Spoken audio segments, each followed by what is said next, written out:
can see this small, it's probably a 2x2 notch,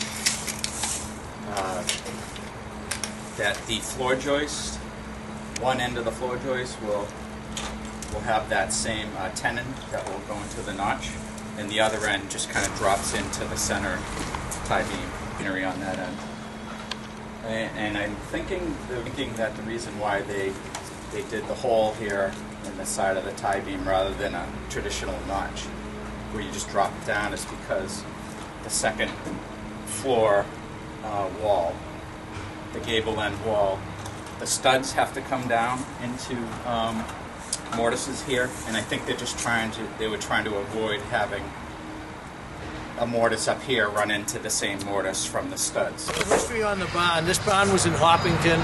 We feel it's probably in the range of 120 to 140 years old, something of that simulation.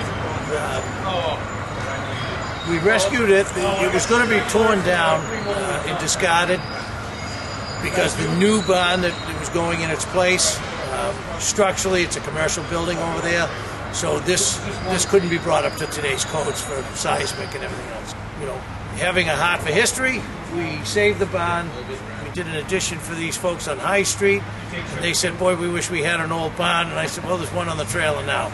So we brought it up. The roof on this particular building was a mansard roof. It had failed. It had rotted. So we discarded that when we saved it. We did save the walls in the second floor, as Paul has been showing you.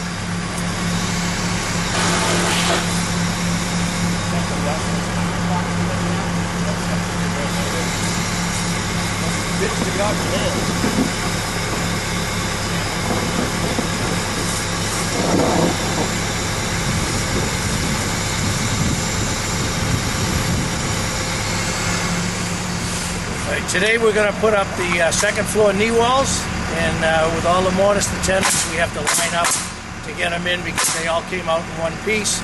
So to line them up is going to be a challenge. So it'll take us a little time. Okay. Be patient, we'll get it.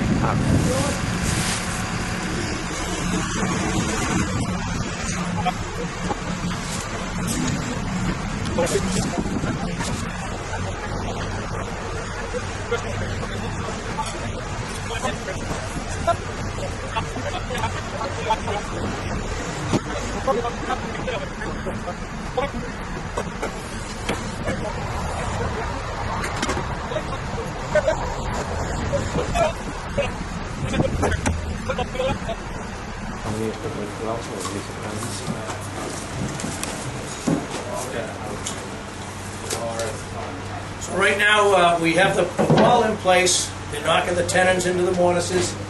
The little 45-degree brace, we're having a little trouble with it, might be in backwards. So we're going to try to flip it around. Is that what you said?